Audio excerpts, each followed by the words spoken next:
Welcome back, folks. You're watching part 3 of the Ristar Let's Play.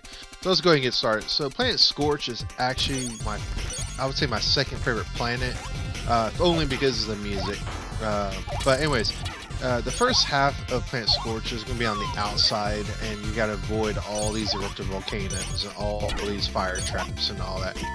One of the traps being those cages. So if you ever step on those white dots, the cage will fall down, it will trap you in there, and you'll have a small window of opportunity to get out by smacking the cage.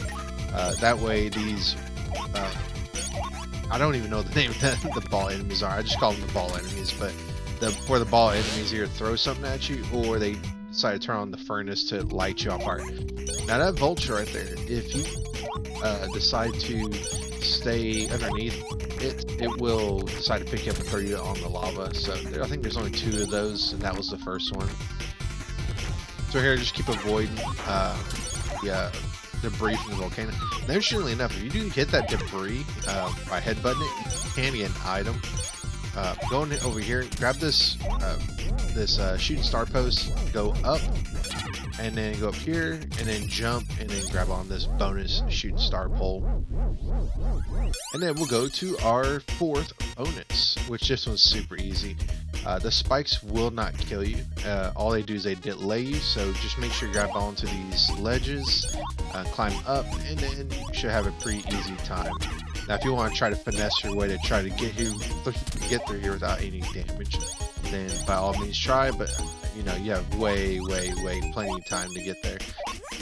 So if all you care about is getting the treasure, you can get there very easy. If you want to try to maximize your time, then of course you don't ever want to get hit, because those spikes just stall you.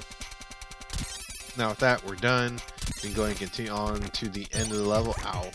So right here, this section right here, the lava will start to rise from the ground. This is the section I'm thinking about. No, we're not there yet. So jump over that, don't trip over it. Lava will start to rise on the floor, so make sure you make your way up very quickly. The lava should not kill you, I don't think, but I could be wrong. It does hurt, but once you get up here, you're pretty much safe. And again, if you hit those little rocks, debris, meteors, whatever you want to call them, they will get destroyed, and they will sometimes be an item. I think in one particular case, I got an extra life if memory serves, but otherwise you can just ignore it. Keep going down here, and then go down those pipes or anything grappling, you just got pushed down. Now this right here, this gave me trouble as a kid, because I never put 2 and 2 together that you're supposed to hit the pipe or hit the enemies in the order of the numbers. Now the first round will have the numbers in the order above them, kind of give you the gist. And then as you progress, you'll add one more, and they'll take away the numbers, and they'll get faster.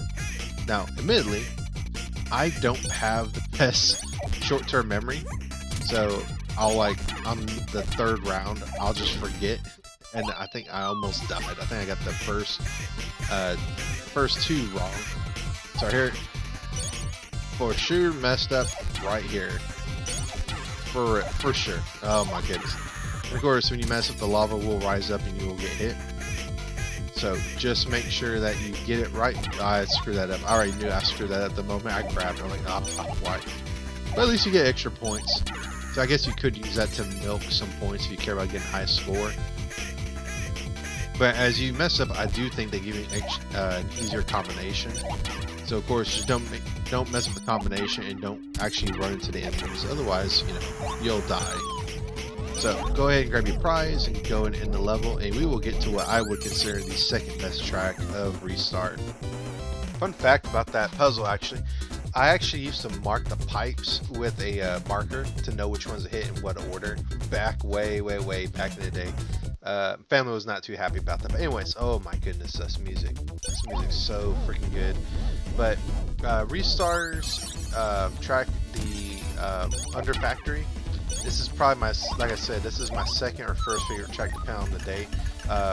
Jump on that, if you jump on those elevators, you can ride them up by grabbing the other rope and then just climbing up. But anyways, let's go ahead and talk about how to get to this special stage. Grab that pole and jump up here, and then you can grab this special shooting star pole, and then you can go up to the special level, which this one's also very easy. All you gotta do is just shoot Restart to the right and keep doing it repeatedly, and then you will get there in I would say like 20 seconds or so if you're really good at it. but you absolutely do not want to walk there, obviously, because the spikes will delay you long enough to where you cannot finish this. So don't do that. So shoot. You have a few seconds before Restart starts taking damage. I think before that glow of stars like wears off.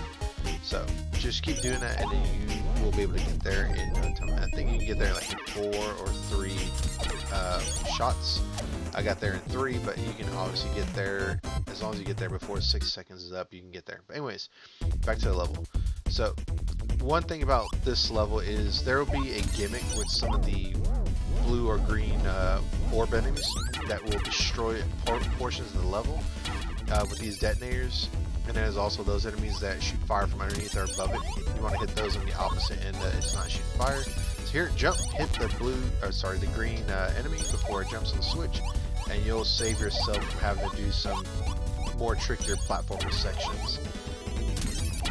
And this section right here, be very careful about the fire that shoots out from those pipes. And then here you can jump on these elevators, you can grab the other rope and climb up and down. And again, I love that they took one of the very basic concepts of Ristar, which Ristar's already a very simple game, and they did such fantastic sprite work, especially with the grabbing. I know it sounds very stupid, but it's so simple, and it's just very amazing to me what they really do with the sprite of Ristar. Very, very, very amazing to me. Those green orb enemies have the fire on them. Do not hit them from the left or right. You want to jump and attack them from above. Otherwise, they will hit you with the fire. And we're almost done with this level. I think once we finish this right here, go down here, climb up here, we should be done with the level. If that enemy hit that switch for the detonator, the level would get a little bit more trickier, but luckily we don't have to worry about that. So 200 points. So now we'll fight Adahan, which Adahan was the first, I would say, the first hurdle in Ristar that gave me a game over, because you have to avoid some fallen debris here. I mean, of course, they give you a blue star to restore your health, but the debris is very small and it's kind of a little bit hard to dodge. So I'm already fighting with like half my health, but that's okay. That's all I need. So when Adahan lowers his guard, go ahead and headbutt him, and stay away from the middle when he's under the ground, because he will always come up from the middle. And then whenever he's shooting his claws, you can stand underneath him slightly, offset, that way he doesn't hit you, and then of course move out of the way so he doesn't drop on top of you. I want to say when he's right above you, there is a chance for you to jump and hit him if you're very pixel perfect with your jump, I think. But after you hit him a couple times, he'll go to the second phase where he'll drop down, and then you'll fall with him, and you have to hit him and continue the fight. Otherwise, you'll just keep falling perpetually. And then the third phase is very much like the second phase, and then you'll just rinse and repeat. It's the same type of tactic. But what just threw me off was just, you know, him being underground and then him shooting his claws, and you just want to be very careful. But otherwise, the fight, once you understand it, is not very difficult at all. So go ahead and smack him a couple more times.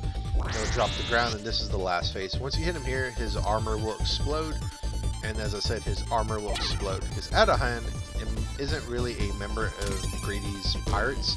He's actually a baby, a child, and he thinks he's tough shit because he's going to do his little shockwaves in his baby form, but he ain't nothing. He just got possessed and was influenced to serve Greedy, I think. I could be wrong, because in the end it shows him getting scolded by 2 older members of his species, which I assume is his parents. But with that, we're done with Planet Scorch, and we will move on to Planet Sonata, which is the music theme world. So with that, we're done with Planet Scorch, and we can continue on, and we will get over 100,000 points, so 102,900 points. With that, we're done, and we'll move on to Planet Sonata, and I will catch you in the next part, folks. So if you like this part or this series, please consider like, subscribing, commenting on the video, and I will catch you wonderful folks on the next exciting part of Ristar.